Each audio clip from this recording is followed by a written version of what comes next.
Bienvenidos al canal del Grupo de Estudio de Hormigas Neotropicales.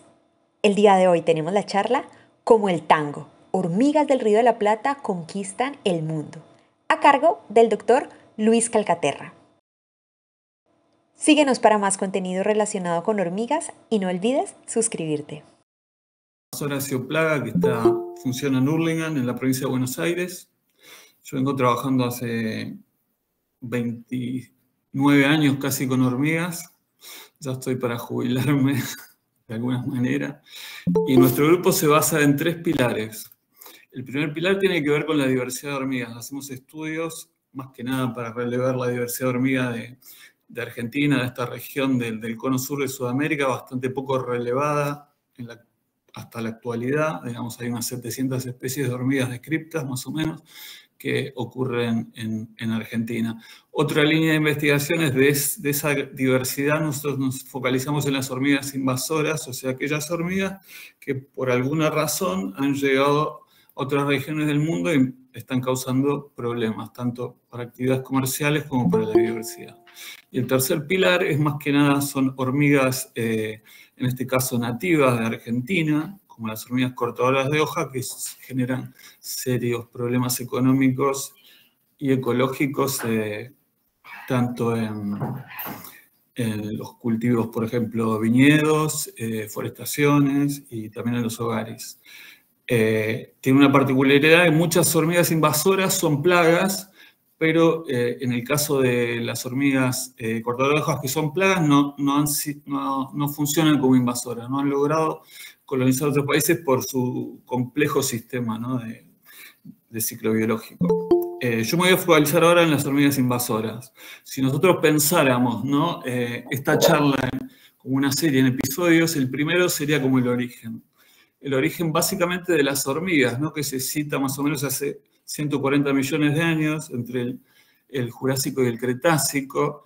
A mí me gusta siempre introducir un poco, porque hablamos de las hormigas conquistan el mundo. ¿Qué es conquistar el mundo? Son un verdadero daño para la biodiversidad. Bueno, el planeta, la vida sobre la Tierra tuvo al menos 5 grandes extinciones masivas, ¿no? Las hormigas aparecieron más o menos en este lugar de la cronología de la vida, de los casi 400 millones de años.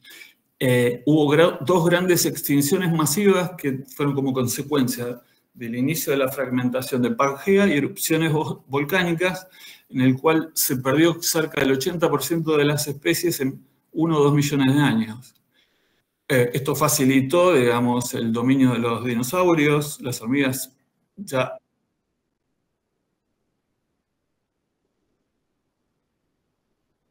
sí, perdón. Sí.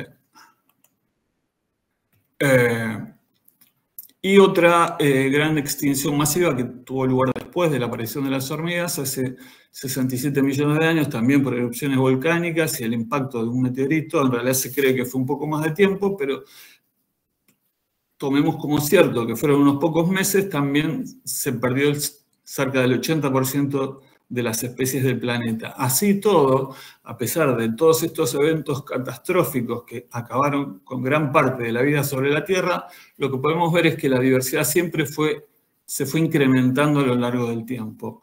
O sea, que las especies son muy resilientes, logran recuperarse. Si analizamos esto en cuanto a la aparición de las hormigas en relación a las plantas, vemos que aparecen cuando dominaban las angiospermas. Las primeras hormigas habitaban básicamente en bosques, eran subterráneas, muchas otras después, pero lo interesante es que la mayor diversificación se dio siguiendo a las plantas con flor.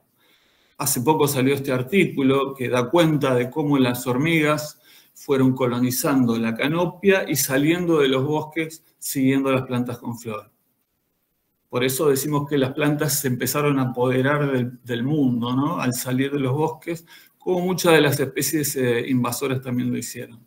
Pero bueno, hay en la actualidad una gran diversidad de especies de hormigas. Esto, por ejemplo, son las especies que encontramos en un pequeño sector del Parque Nacional Impenetrable, que está en el Chaco, en Argentina. O sea que la diversidad es infinita.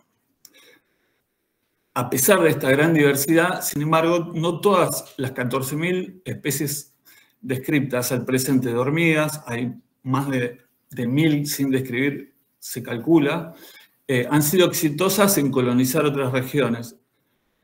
Solo 250 especies fueron introducidas a otros lugares del mundo fuera de su rango nativo, 150 lograron establecerse con éxito, el 1%, apenas 20 se naturalizaron. Esto quiere decir que logran mantener generaciones sin la ayuda del hombre.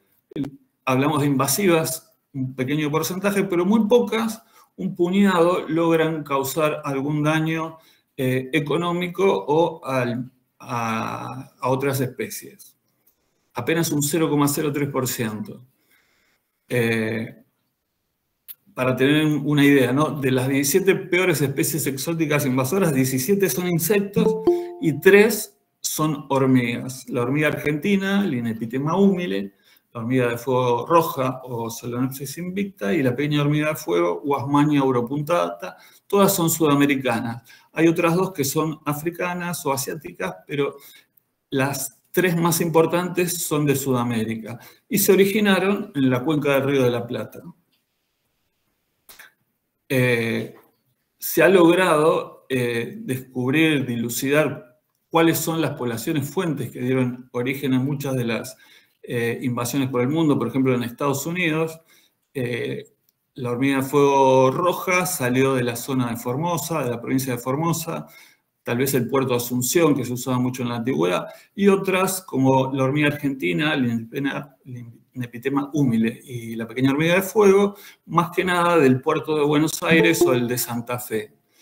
Pero hay muchas otras, como la hormiga cabezona sudamericana, Pheidole oscuritórax, también tenemos Anilanderia fulva, una especie de hormiga invasora que recientemente ha cobrado importancia más que nada en los Estados Unidos, y la Brachyrhynchus patagónicus, otra especie que todavía no sabemos exactamente de dónde se originó su invasión en Estados Unidos, ahora está invadiendo otras regiones del mundo, ¿no? También, pero bueno, eso es más o menos. Lo interesante es que hay muchísimas especies de hormigas que han salido e invadido otras regiones, pero muy pocas han sido capaces de introducirse con éxito en Argentina.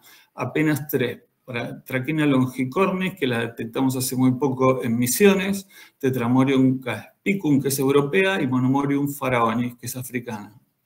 Y hablamos que entonces que hay un ambiente muy competitivo, muy fuerte, que impide el establecimiento de especies exóticas, y tal vez otras cuestiones también juegan un rol en este caso.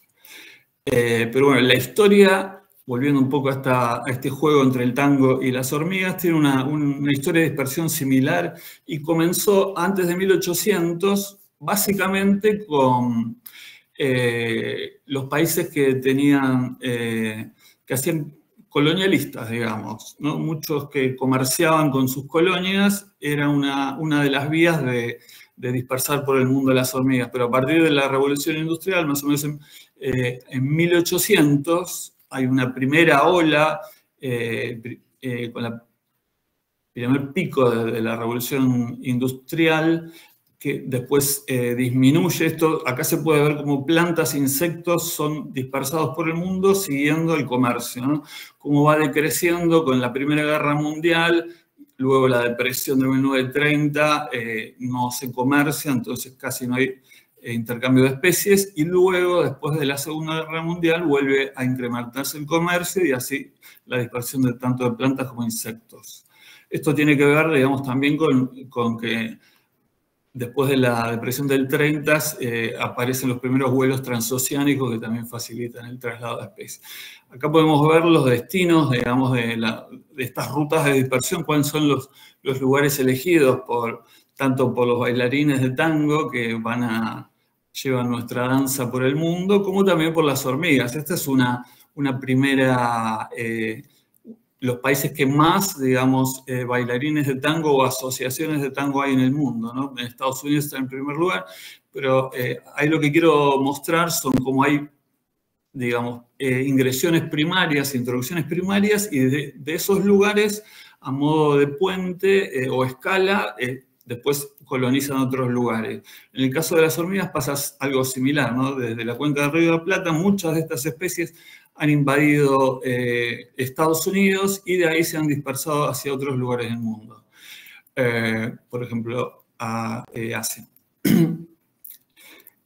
Como podemos ver acá en esta diapo, la mayor parte de los destinos también son archipiélagos e islas, un patrón que se da para muchas otras especies, especies invasoras, ¿no? Ahí se ve cómo la mayor cantidad se da en los archipiélagos y a medida que aumenta el número de especies que son introducidas en cada lugar, aumenta el daño o el impacto que tienen esas especies exóticas. Pero no cualquier lugar da lo mismo. Acá se puede ver, digamos, que hay muchas islas, pero también estados dentro de países que tienen puertos de comercio importantes. Se puede ver ahí California, Florida, gran parte de Italia y Nueva Zelanda, ¿no? Porque las hormigas llegan en primer lugar a ciudades con puertos, como puede ser la ciudad de Buenos Aires o cualquier otra grande urbe del mundo, o Florida, que es uno de los destinos preferidos, tanto por los argentinos como por las hormigas. Las hormigas llegan, se establecen, son ambientes fragmentados con mucha variabilidad climática, muy distintas a los lugares naturales, ambientes de selva, por ejemplo, donde la variación térmica y de humedad es mucho más baja. Entonces son especies que tienen que estar adaptadas a estos ambientes. Acá en esta figura se puede ver claramente cómo esto es la impermeabilización de la superficie, ¿no? Una ciudad tiene mucho cemento, y bueno, aumenta el número de especies exóticas. En cambio, en los hábitats naturales, el número de especies exóticas es bajo y nativas mucho más alto. Este gradiente que se da cuando una especie invade, ¿no? Una especie logra invadir saliendo de la ciudad donde ingresó, ambientes rurales, periféricos a las ciudades, hasta llegar a lugares más naturales, donde, bueno, hay más sin la intervención del hombre, tienen que probar que pueden establecerse. Como dije, Nylanderia fulva, la hormiga loca de acá de Sudamérica, fue registrada, por ejemplo, en 1938 en Estados Unidos, pero hasta los años 90, 2000, no pasó desapercibida. Entonces, este proceso de naturalización, antes de alcanzar un número poblacional, puede ser variable dependiendo de las condiciones y de las especies. Por eso hablamos de una latencia. Después, otro factor importante que tienen las ciudades es que actúan como islas de calor urbano. Por ejemplo, acá se ve cómo varía la temperatura en función de la cantidad de urbanización. Puede haber hasta 4 grados con las regiones periféricas, como se da tanto en la ciudad del DF de México, pero también se puede dar en Oberá, una ciudad no tan grande de la provincia de Misiones, donde se registraron 4 grados de diferencia con las zonas suburbanas. Si volvemos a las principales hormigas que salieron invasoras de la cuenca del Río de la Plata, que serían estas 6 que estoy incluyendo acá, lo que podemos ver en este gráfico es cómo luego de su introducción se fueron dispersando a lo largo del tiempo en los Estados Unidos. Es muy interesante, acá figuran los años de introducción. Acá puse en Nylanderia fulva 31, pero en el 90 recién se empezó a detectar como una especie. Pasó a ser un poco más conspicua. Y así vemos cómo logran, digamos, colonizar gran parte del territorio, lo cual lleva muchos años, no es de un día para otro. Pero bueno, la gran pregunta es por qué en la cuenca del Río de la Plata se destacaron tantos bailarines de tango como hormigas, ¿no? No solo hormigas, ¿no? También tenemos jugadores de fútbol y hasta un papa, ¿no? Hay algunas hipótesis para tratar de explicar esto, por qué surgieron desde esta región del mundo tantas especies invasoras. Uno de los más mencionadas son los disturbios. Acá podemos ver, por ejemplo, en Santa Fe, esta es la cuenca de inundación del río Paraná en el año 2009, en mayo, y al año siguiente, en 2010, cómo hay pulsos de inundación. Y acá lo que encontramos, por ejemplo, para una de estas especies de hormigas, es que tienen poblaciones mixtas entre clonales y sexuales, digamos. Probablemente en una región así se generaron un montón de mecanismos que hicieron que estas especies tengan alguna característica que se fue seleccionando con esta presión de selección. Otra, un poco más descabellada, es la anomalía del Atlántico Sur. Desde hace más o menos 200 años hay un adelgazamiento del campo magnético de la Tierra, lo que posibilita que ingresen mucho más rayos. Esta anomalía se localizaba en la zona de África y fue migrando a lo largo de estos 200 años y en este momento se encuentra justo sobre la cuenca del Plata. Es difícil de probar esto, pero bueno, son temas que se vienen charlando así medio de frontera. Pero bueno, volviendo, ¿qué les permitió a estas superespecies ser tan invasoras cuando la mayoría de las 14.000 especies que hay en el mundo no pudo? Bueno, una cosa, la principal, el tango se baila de a dos, y acá también hacen falta como que se den dos situaciones. Una son los atributos de cada especie, ¿no? Tienen que tener como características propias de la especie que las destaquen para lograr establecerse y transformarse en invasora. Y la otra es la oportunidad, digamos. No solo la oportunidad, sino las veces que pudieron, digamos, ingresar a otro lugar, ¿no? Mientras más veces, la probabilidad de que en alguna de ellas se establezca es mayor. Y la otra es el lugar de introducción que viene a ser como la comunidad receptora, que tan resistente a la invasión de esas especies exóticas lo son, ¿no? Si son muy buenas competidoras, por ejemplo, va a ser más fácil que no se establezcan que si no lo son. Son hormigas muy pequeñas, de 1, 2, 3, máximo 5 milímetros, como estas que vemos acá, las más importantes. Son especies que viven en ambientes, viven con los humanos, en ambientes transformados, lo cual aumenta la probabilidad que puedan ser transportadas tanto por el comercio como el turismo. Es como una condición necesaria que estén cerca del hombre, porque, digamos, hablamos de invasiones biológicas porque el hombre es quien básicamente las traslada de un lugar al otro. Son especies que tienen también una gran tolerancia para transportar el viaje, pueden transportar en panes de tierra en plantas, panes de césped, en raíces, en troncos. Se han mejorado las medidas de seguridad para evitar que se sigan distribuyendo, pero aún así no es suficiente. Y acá podemos ver en la simulación anterior, digamos, hasta dónde lograron, ¿no? Hacia el norte, ¿no? Hacia lugares más fríos, llegar estas 4 especies, por ejemplo, ¿no? La que logró llegar más lejos, más al norte, a lugares más fríos, es la hormiga argentina, le siguió la hormiga de fuego, después Nilanderia y por último Guasmania europuntata. Si bien el tiempo que tuvieron en el país es diferente, ya indica algo. Y eso lo podemos ver también cuando analizamos las tolerancias térmicas de estas especies en el laboratorio. Y lo analizamos en una población donde las 4 coexisten en simpatría en Buenos Aires. Esto se da en Ciudad Universitaria, donde hice mi licenciatura y mi doctorado, que coexisten. Cuando nosotros analizamos las temperaturas críticas máximas y mínimas, acá podemos ver el rango de acción en el cual pueden estar activas y moverse. Lo que vemos es que las 2 que llegaron, digamos, más al norte en Estados Unidos, lo mismo pasa en Argentina, son las 2 que tienen mayor amplitud térmica y logran llegar a temperaturas más bajas, digamos. En cambio, Guasmania europuntata y Nilanderia fulva tienen rangos más estrechos y que se condicen con su distribución tanto en su rango introducido como nativo. Después, estas hormigas también son políginas, tienen muchísimas reinas por colonia, tienen una muy alta fecundidad, ponen muchísimos huevos, lo cual facilita, digamos, mantener poblaciones muy grandes, colonias muy grandes. Y otra particularidad que la caracteriza y es gran parte del éxito que les permite conquistar otros territorios es su organización social. Todas estas tienden a una organización social super o unicolonial. Esto quiere decir que muchos nidos interconectados funcionan como un único nido.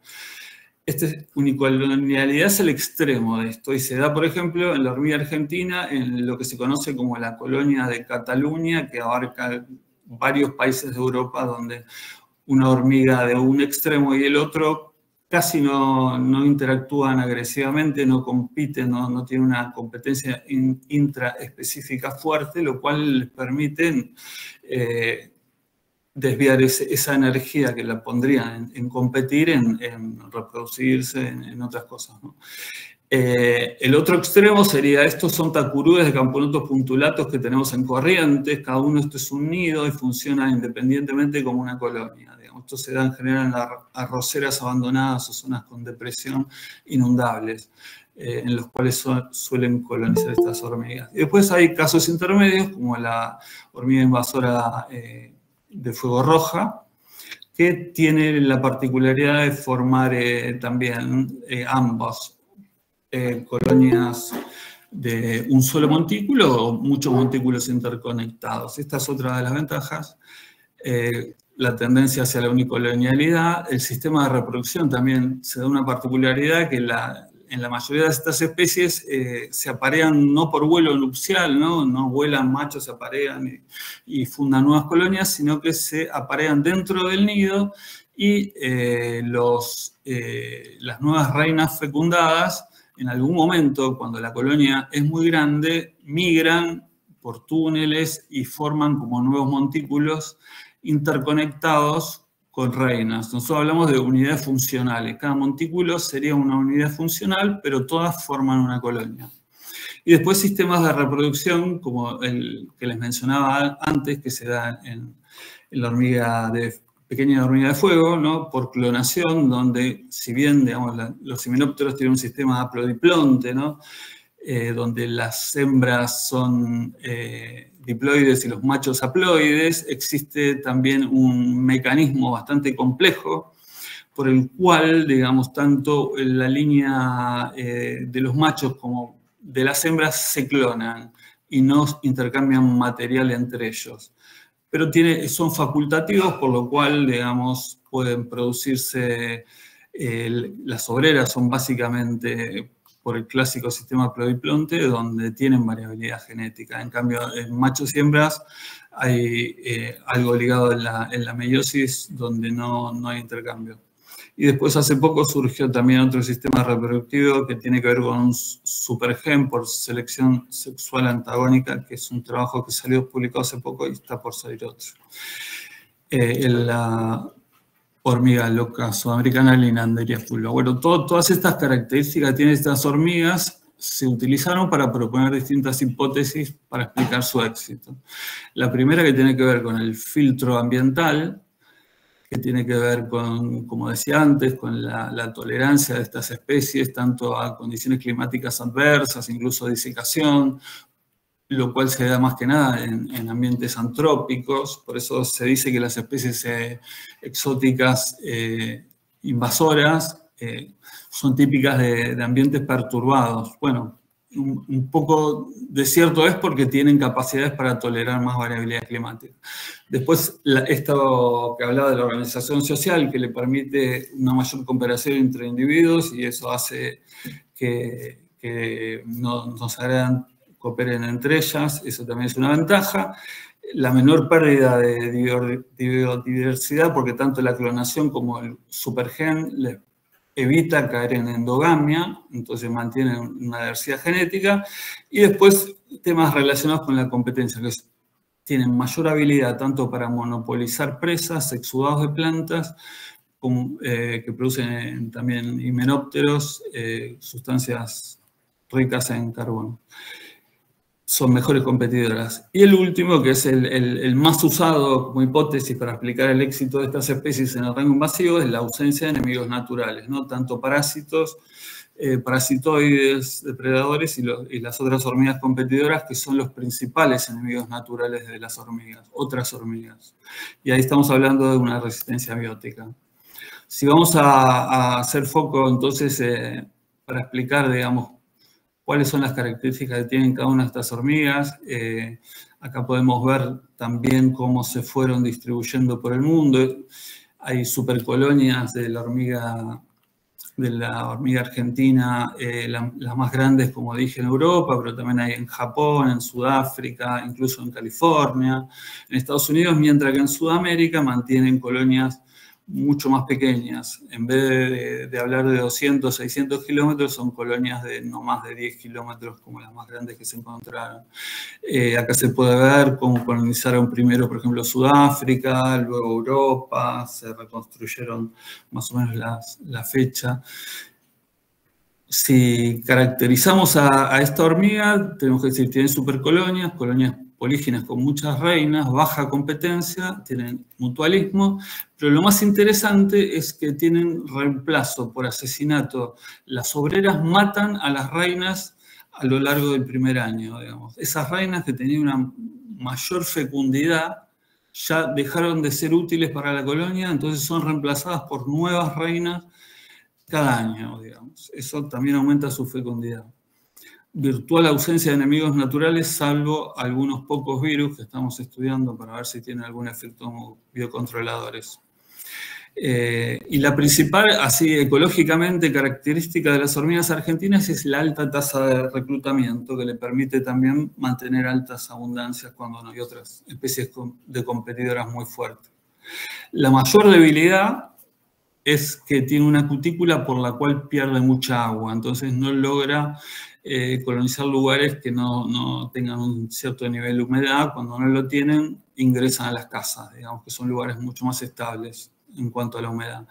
Cuando estamos en momentos, nosotros venimos de 3 años de sequía, bueno, desaparecen del campo, se refugian. Cuando vuelve una época más favorable, que el ambiente está más húmedo, se vuelven a dispersar por los ambientes naturales. Una curiosidad, que logran colonizar otros países fuera de su rango nativo, pero también en su rango nativo, como puede ser acá en Argentina, también se expande su rango, ¿no? Por ejemplo, acá vemos la hormiga argentina que llegó a Bariloche hace más o menos unos 10 años, son 1.600 kilómetros, está fuera de la cuenca del Río de la Plata, acá que la podemos delimitar por esta zona que viene a ser la Pampa. Acá viene el Espinal y después el Monte, son todas zonas muy desérticas. Bueno, logró llegar y colonizar la ciudad de Bariloche, pero mantenerse dentro de las casas durante el invierno, porque son muy crudos los inviernos en esa región. ¿Gracias a qué? Gracias a el cambio climático, ¿no? Porque tanto las precipitaciones como la temperatura han ido aumentando en ciertas regiones del país. Acá podemos ver que casi hasta 300 milímetros en algunas zonas se ha incrementado en los últimos 50 años más o menos, y la temperatura lo mismo, hasta casi 2 grados acá en el norte, en Salta, pero en esta zona también hasta 2 grados. Entonces van siguiendo esos cambios. Acá podemos ver cómo básicamente se consideraba que esta hormiga estaba limitada a la zona de la cuenca del Río de la Plata, de la región mesopotámica, y bueno, todos estos son nuevos registros que fuimos aportando siguiendo esta invasión, y ahora consideramos que está estable, con poblaciones estables hasta la zona de Neuquén al menos. Ahí se puede ver cómo se distribuye, la probabilidad de expansión de esta especie. Nosotros fuimos viendo también los distintos haplotipos que fueron invadiendo en esta expansión dentro del reino nativo, que son coincidentemente los mismos genotipos que se encuentran en las poblaciones invasoras en Australia, Estados Unidos, Japón, muchos lugares, España, Jamaica. ¿Qué más? Bueno, consideramos que este es el frente de avance, digamos, donde logró colonizar en los últimos, calculamos 30 a 40 años que se estableció en esta zona. Otra cuestión interesante para analizar cómo se van dispersando es analizar las ciudades. Este es un trabajo que analiza, digamos, la variación térmica entre la ciudad y los ambientes periféricos, rurales, periurbanos, a muy pocos kilómetros de cercanía. Y como les contaba, las ciudades algo interesante, que no actúan solo como fuentes de calor, sino como fuentes de frío, algunas de ellas. En general, en zonas desérticas vemos que durante el día son más frescas que los ambientes aledaños, pero en la noche todas las ciudades de este trabajo que fueron incluidas fueron más calurosas durante la noche que los ambientes. Entonces, son un refugio y tienen bastantes grados más. Hasta casi 2 grados durante la noche de diferencia, lo cual es más que interesante. En cambio, durante el día es más baja por este efecto de las ciudades que actúan como islas de frío. Nosotros queríamos analizar entonces en las ciudades, en este frente de invasión, la presencia de la hormiga argentina. Bueno, tomamos 7 ciudades a lo largo del Valle del Río Negro y analizamos tanto en la ciudad como en ambientes de cultivos que son los verdes y en el ambiente nativo que sería el monte, una zona desértica. Ahí podemos ver, digamos, los 3 tipos de ambientes. Usamos pitfalls y colectas manuales. Esto sería una ciudad típica. Estos son los cultivos. Y este es el monte, donde no hay cobertura casi herbácea. Acá lo único que quiero mencionar es que, digamos, hay una zona en la que las hormigas se establecen que tiene que ver con la acumulación de días de frío, digamos. Hasta prácticamente la ciudad de Roca, digamos, las hormigas solo logran colonizar las ciudades, en cambio, más para esta región, donde las temperaturas son un poco más bajas, logran estar presentes en la ciudad, en los cultivos y en el monte no, porque no logran colonizarlo, ¿no? Pero es más, estos son datos igual, no son los datos finales. Y estos son datos nada más de SEO, no están ahí incluidos los de colecta manual. También lo que vimos, porque otra particularidad de la hormiga argentina es que logra colonizar otros ambientes y con eso también lleva muchos de sus enemigos naturales o especies, como por ejemplo muchos virus. Las alas deformadas, que es uno de los candidatos, todos estos son candidatos que favorecen la declinación de polinizadores, bueno, son también acarreados por hormigas. Hoy salió un trabajo nuevo que habla con genómica de que se encontraron alrededor de 3.700 virus en hormigas, analizando 35 especies de hormigas. Y muchas de estas no están incluidas nada más. O sea, la biosfera es enorme. Bueno, es un trabajo que también estamos viendo y más particularmente porque hay uno de los virus, el Linepitema virus 1, que es uno de los primeros que se encontró tanto en Nueva Zelanda como en Australia. Acá vemos la proporción del virus de las alas deformadas, que es el más conocido, y este virus. Y bueno, nosotros queríamos ver esto mismo en esta región, este frente de avance por lo menos, y vemos que está muy presente casi en la mitad de las colonias en ambientes asociados a apiarios y en 42% en colmenas, en las colmenas que fueron infectadas por estas hormigas. Pero bueno, la capacidad de colonización de la hormiga argentina es enorme. Ahí podemos ver que hay todavía un montón de zonas que no han sido colonizadas y son climáticamente aptas. Acá lo que podemos ver es que las zonas donde las condiciones ambientales son las que restringen su distribución no ha tenido problema. En cambio, en las zonas centrales más tropicales, quizá, donde el filtro biótico es mucho más importante porque hay una mayor diversidad de especies, no ha aparecido. No sabemos si es una cuestión de oportunidad o tiene algo que ver con eso. Después tenemos la hormiga de fuego roja, también 7.000 millones de dólares en pérdidas y control solo en Estados Unidos. Es uno de los grandes problemas. Ataca fauna y produce daños sanitarios por sus picaduras. Shock anafiláctico, si uno es alérgico al alcaloide que inocula en su veneno.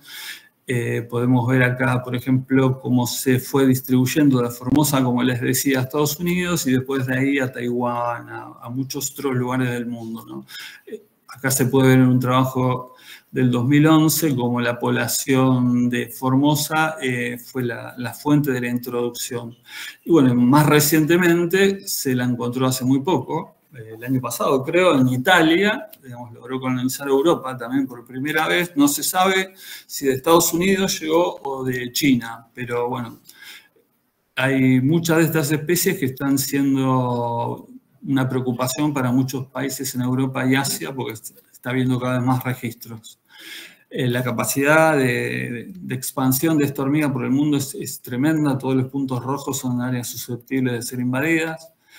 Tiene una particularidad esta hormiga que tiene un gen, también un supergen, que decide si la colonia va a ser monógina o polígina, si va a tener una o muchas reinas, ¿no? Las colonias que son monóginas son multicoloniales, cada nido es una colonia.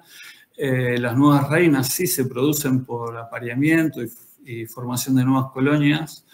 La competencia entre las colonias es muy fuerte y los nidos son mucho más grandes, las obreras también. En cambio, en las colonias políginas, varios montículos forman una colonia, como les decía antes. Las nuevas reinas son adoptadas por gemación. La competencia es mucho más relajada en general, incluso entre colonias diferentes, y eso les permite tener hasta 6 veces más de biomasa en los lugares invadidos que la biomasa preexistente de las hormigas que estaban en el lugar. Entonces, es interesante. Esto es uno de los estudios que se está llevando a cabo para determinar el origen de este supergen, digamos, en cuántas especies, porque también hay poliginia, pero no asociada a este gen en especies más ancestrales de Phaerons. Después, es la única especie que tiene toda una batería de enemigos naturales. Se han encontrado como 70 especies asociadas a los nidos de las hormigas coloradas. Acá podemos mencionar una avispa, un microhimenóptero, microsporidios, que serían hongos, ahora un strepsítero, que este en particular tiene el genoma de un eucarioto más chico conocido, nematodes y otra hormiga parásita, como las hormigas inquilinas parásitas de otras especies, como incluso las hormigas cortadoras de hoja. Yo vine trabajando mucho con esta especie de hormiga y uno de los últimos trabajos que lo terminé, que lo tenía pendiente de hace mucho, con Andrés Restrepo, que es un habitué de este grupo y casi fundador, diría, me ayudó a terminar este trabajo donde podemos ver la diversidad, la gran diversidad, alrededor de 20 especies de moscas parásitas, de parasitoides, atacando 5 especies de Phaerons en Sudamérica, ¿no? Y bueno, acá hay un análisis de limitación de especies donde creemos que podría haber hasta 27 especies de moscas. Después otro estudio que teníamos pendiente, que terminé con otro grupo de la Universidad de Tennessee, donde también se ve que hay una asociación entre esta hormiga parásita, que se creía que era una sola especie, Solenopsis agarrae, y bueno, estos estudios dan cuenta que hay una especificidad entre las especies. No se cumple la reina de Emery, digamos, estas reinas parásitas no están filogenéticamente más asociadas a las especies de Phaeron que están parasitando, sino a más ancestrales. Pero bueno, acá básicamente se ve, digamos, que hay variantes de la hormiga parásita que parasitan a variantes o a especies, digamos, de la hormiga huésped distinta. Más que nada hay mucha fidelidad de la asociación de huésped en Buenos Aires, pero no tanto en Brasil, donde hay un poco más de intercambio genético y podrían parasitar tanto a Solenopsis invicta como a McDonald. Uno de los últimos trabajos que estamos encarando ahora también con colegas de Estados Unidos es tratar de encontrar la población fuente, que de origen, porque curiosamente se sabe mucho de la población fuente de Solenopsis invicta, hay muchos trabajos, pero pasó a ocupar un rol secundario la hormiga de fuego negra, luego de que ingresó la de fuego roja, y bueno, nunca se llegó a determinar cuál fue la población fuente. Nosotros creemos que la población fuente se encuentra en una zona, porque tenemos datos de estudios químicos, de perfiles químicos, que se encuentran en la región de Entre Ríos, y así logró llegar a Estados Unidos. Y bueno, como decía, la hormiga de fuego roja llegó desde Formosa también a Estados Unidos, y la particularidad es que en Estados Unidos se dio algo que no se había observado en Sudamérica, en su rango nativo, es que se producen híbridos entre las dos especies. Y bueno, otra de las cosas que queremos ver es, una vez que delimitemos dónde está localizada la población fuente de la hormiga de fuego roja y la negra ahora, es encontrar una zona de hibridización probablemente que tenga que ver con esta zona. Ahora bien, si yo tengo que decir cuál es la explicación del éxito de la hormiga de fuego roja como principal especie invasora a nivel mundial, sin duda su fuerte dominancia comportamental, el veneno que inocula, hace que es muy buena reclutando obreras, tiene colonias de hasta 2.000 reinas y 250.000 obreras, muchísimas, pero es más que nada comportamental. Habita ambientes abiertos, por eso yo digo que es como el león de las sabanas africanas. Otra de nuestras hormigas es la pequeña hormiga de fuego, Guasmena puntata, que tomó un poco más de importancia en los últimos años.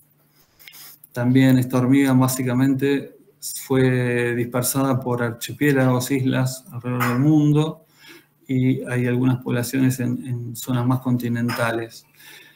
Lo interesante es que la mayor cantidad de las primeras introducciones se dieron desde zonas tropicales, y más recientemente se están dando desde zonas fuera del trópico, más que nada zonas templadas, como pueden ser las que las introducciones en Israel, España y más recientemente en Francia. Esta es la zona de Marbella donde fue encontrada en los últimos años. En Israel logramos determinar que la población fuente estaba en la zona de Zárate, acá en la cuenca, en la salida de la desembocadura del río Paraná. La de España la encontramos en la zona de Puerto Campo, donde le mostré el pulso de inundación en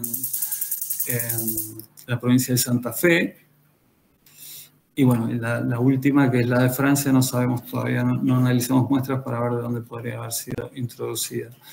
Para determinar una población fuente, lo que se hace es una metodología que es ver la similitud genética entre la población fuente y la población introducida.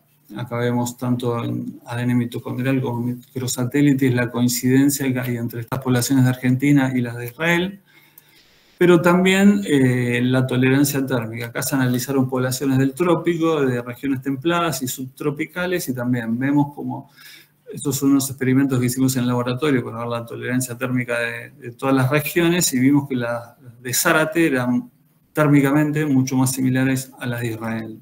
Entonces son tres fuentes independientes de información para poder establecer con mayor precisión de que esta especie pudo haber salido de esta región del país. Y lo otro, bueno, es el modelado de nicho ecológico, digamos, con puntos de ocurrencia de la especie la mayor cantidad posible. Esto se puede incluso discriminar por la variante genética. Además, se puede hacer modelado de la región introducida, solo de la región introducida y la nativa, de ambas, ir jugando con esto. Pero bueno, en el caso este se ve que la región más parecida a la región de Israel se daba acá en la cuenca del Río de la Plata, en una zona subtropical templada. Lo otro que decía, que esta especie fue aprovechando en los últimos 70 años tanto su capacidad a través de la clonación para poder mantener poblaciones pequeñas en lugares urbanos como las ciudades y no caer en endogamia, pero facilitada por el aumento de la temperatura, de la humedad y de las ciudades. La ciudad de Buenos Aires creció muchísimo y hay casi 1 grado de diferencia con las zonas urbanas. Rápido resumen, son colonias polígenas, supercoloniales, se reproducen clonalmente, se aparean dentro de la colonia, tienen ginandromorfos. Eso apareció en esta hormiga, que son durante el desarrollo, antes de que emerjan los adultos, por ejemplo, por la bacteria Wolbachia o por shock térmico, digamos, se dan estas asimetrías bilaterales, ¿no? Parte de hembra y parte de macho. El cuerpo puede ser total o parcial, depende del estado en el cual se dio esa situación. Y bueno, virtual ausencia de enemigos naturales, si bien tiene algunos, pero que no son del todo específicos. La más importante sería este microhimenóptero, que se creía que era toda una especie, después se pudo determinar que eran varias especies y la más chiquita es la que parasitaba Guasmañaro punctata, otras más grandes parasitaban otros géneros como Phaedoble. Lo interesante es que la pequeña hormiga de fuego tiene dos grandes clados, uno que se distribuye, el clado A, que no llega a la región de Argentina, digamos, se da más que nada en zonas subtropicales y tropicales, y el clado B que sí logra llegar hasta Buenos Aires.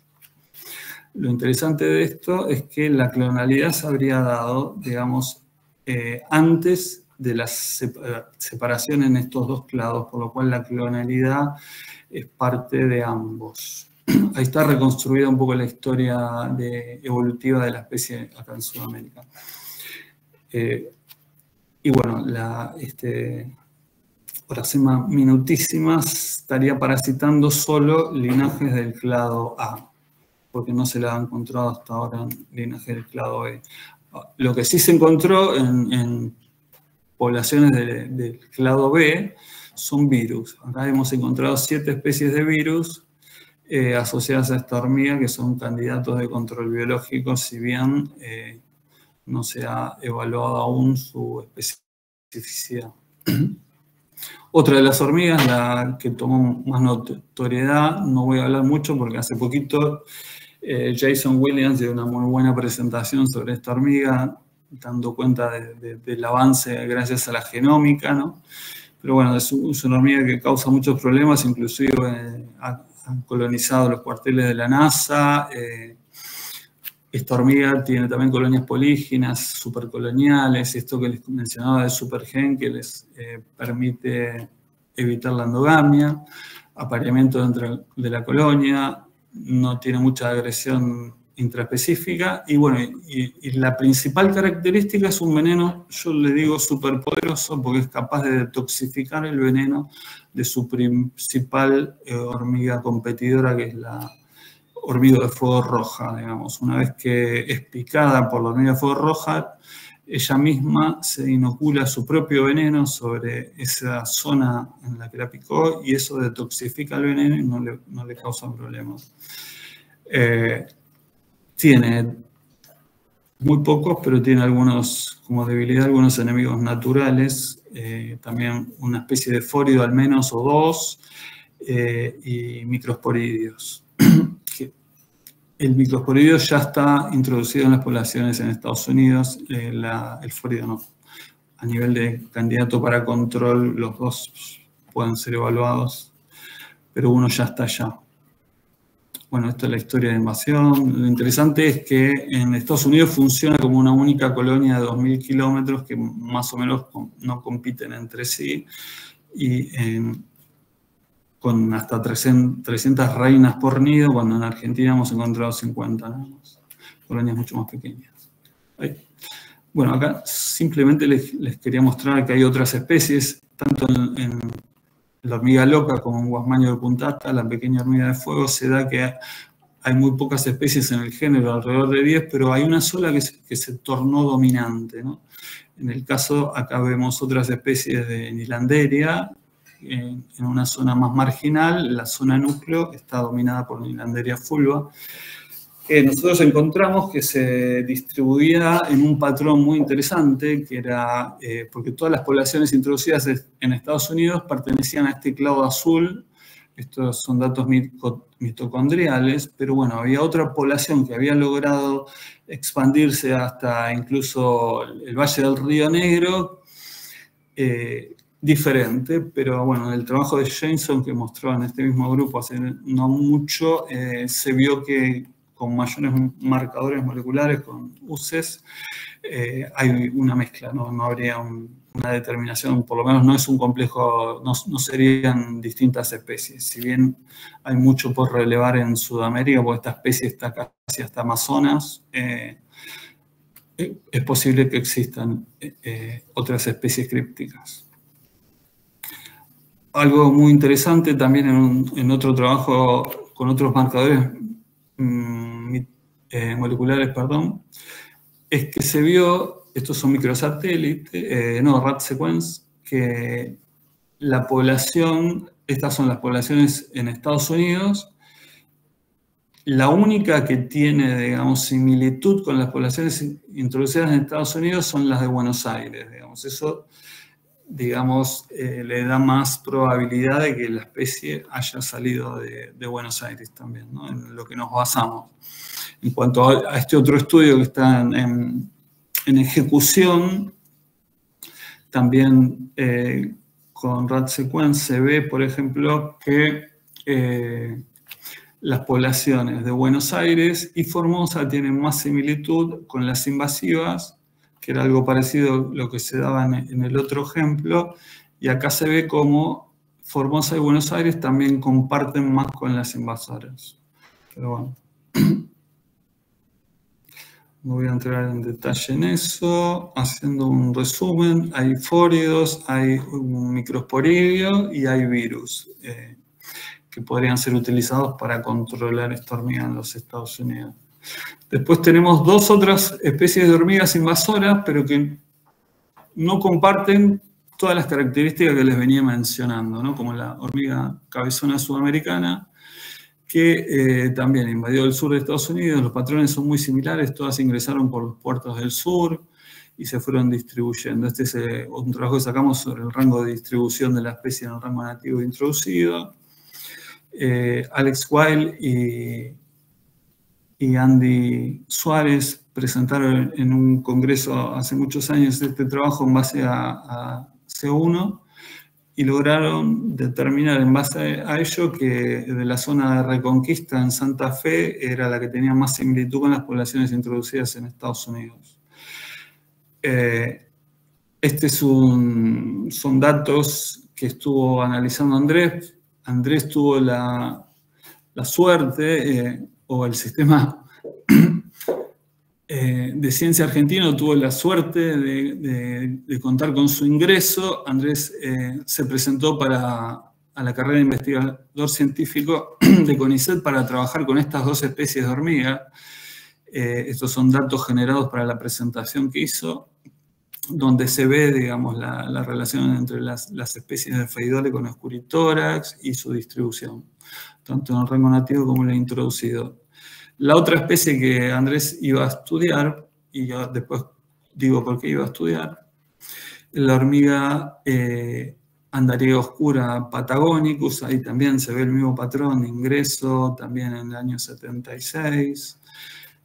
Los mismos datos generados acá, la confusión taxonómica es mucho más grande y requiere una revisión mucho más profunda para ver qué es Patagonicus y qué no es. Pero bueno, ojalá que la pueda hacer. Andrés no está pudiendo entrar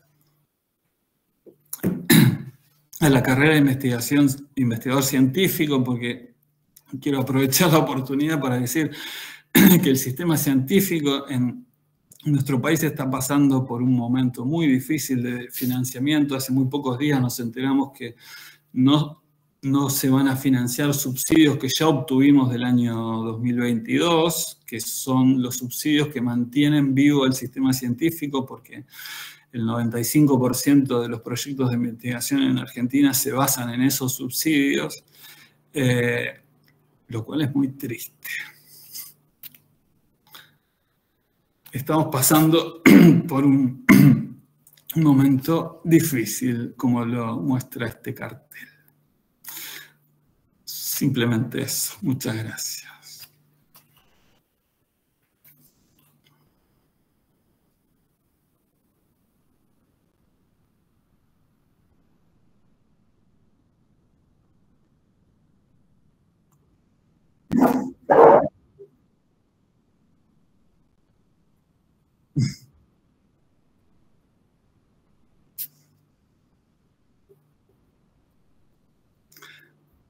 Es muy triste, sí, hay alrededor de 34% de reducción en el presupuesto de ciencia, 40% menos de becas, no hay ingresos prácticamente la carrera de investigador científico, se recortaron completamente los subsidios, y es un escenario un poco triste.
Sí, no entré en detalle, ¿no?, en cada mecanismo. Nosotros hemos estudiado las habilidades competitivas, tanto para descubrir alimentos, para reclutar entre todas estas especies, ¿no?, en dominar comportamentalmente, numéricamente.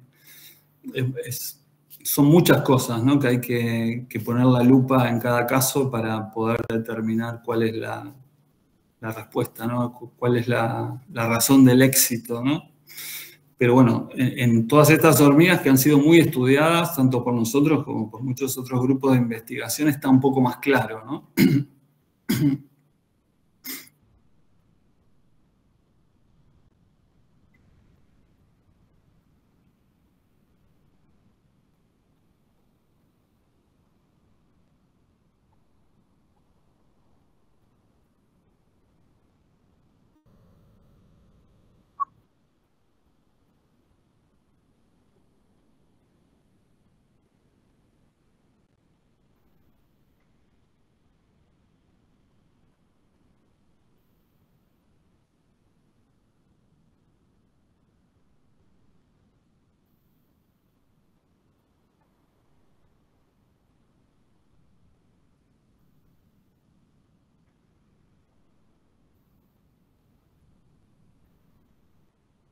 No, volviendo a las hormigas, no nos vayamos todavía a las hormigas, ¿no? Digamos, hay 20, muchas más especies de hormigas que se consideran, entre comillas, invasivas, invasoras, como puede ser Paratrachina longicornis, ¿no?, que está dispersa por casi todo el mundo, pero pasa desapercibida porque no genera un gran daño, digamos. Está ahí, es una hormiga más del ensamble, digamos, no logra grandes abundancias, no causa ningún problema a los cultivos, al hombre. Entonces, pasa eso, ¿no?, que hay muchas que sí y muchas que no, digamos. Hay un montón. La mosca doméstica para nosotros es súper molesta, pero las abejas, la Apis mellifera, probablemente sea el ejemplo más grande de una especie exótica introducida en todo el mundo, ¿no? Pero bueno, para nosotros tiene una ventaja porque produce miel y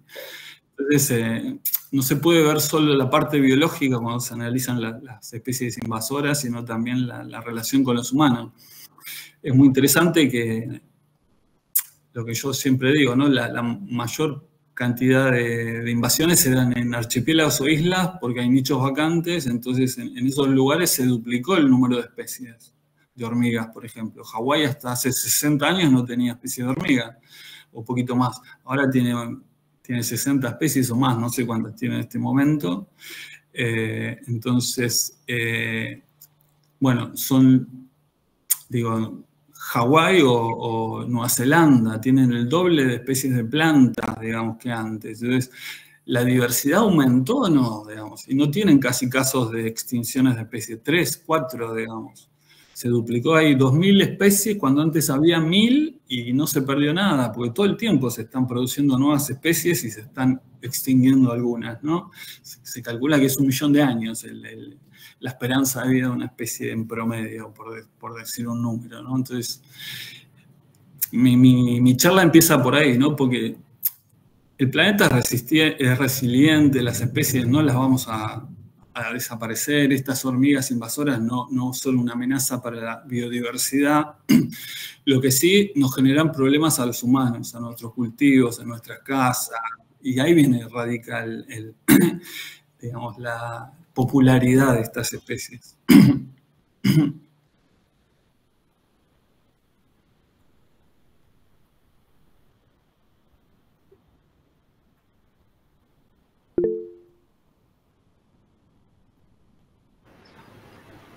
Sí, hola. Sí, hola. Buenas tardes, doctor. Quería preguntarte, ¿tú consideras que la técnica como insecto estéril podría funcionar para controlar poblaciones de hormigas como la hormiga de fuego? La técnica se está usando cada vez más, digamos. Para Spodoptera, por ejemplo, un lepidóptero se está empezando a usar. Toda la genómica, el CRISPR y todo eso, va a venir una revolución con esto. Yo no sé si para las hormigas es útil porque la mayor cantidad de estas hormigas se aparean dentro de la colonia, no es que salen a buscar, no hay apareamiento en vuelo donde vos podés liberar digamos, machos estériles para que se apareen porque no se da, digamos. Entonces, por lo menos en ese caso no sería útil.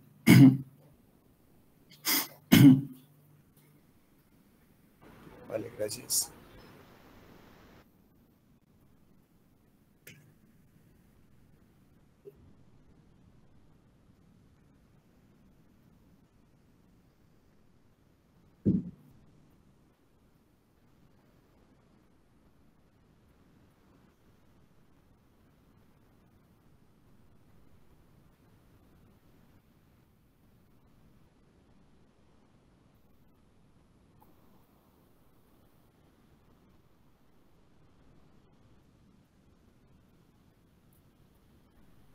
Que no han sido mencionados, no, los más importantes los he mencionado, digamos.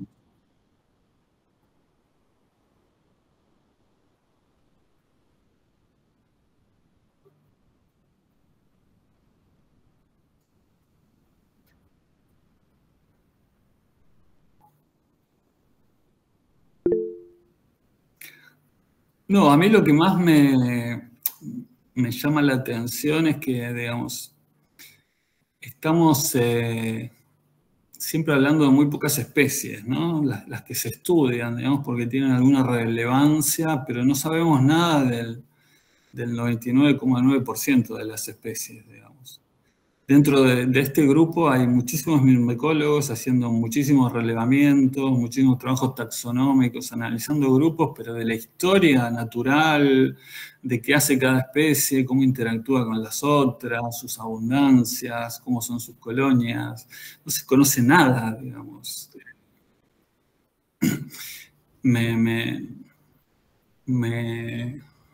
No me deja dormir más ese tipo de cosas, ¿no? De lo poco que conocemos y cómo se están perdiendo muchos ambientes, ¿no?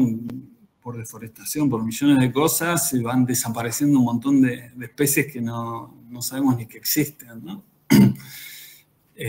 Nosotros todo el tiempo estamos encontrando especies nuevas y describiendo especies. Es algo por el estilo. Y bueno, y después esto, como especies que tal vez están y nunca causaron problemas, de repente hay algo que se dio, como en el caso de la pequeña hormiga, la hormiga loca Nilanderia fulva, que estuvo desde el año 38 en Estados Unidos sin causar ningún tipo de problema, y a partir de fin de 1900, del año 2000, empezó a ser un problemón. Y a ser un problemón tanto en Estados Unidos como a ser muchísimo más conspicua acá en Sudamérica y empezar incluso a desplazar otras especies que antes eran más conspicuas, ¿no? Entonces, qué fue lo que pasó? ¿Hubo un salto evolutivo, algo que hizo que la hormiga cambie, o fueron las condiciones de mayor más antrópico, el hombre, el aumento de la temperatura? ¿Fue uno, fueron las dos, la conjunción de las dos cosas? No sé, ¿qué fue lo que hizo que...? Eso también me intriga, ¿no?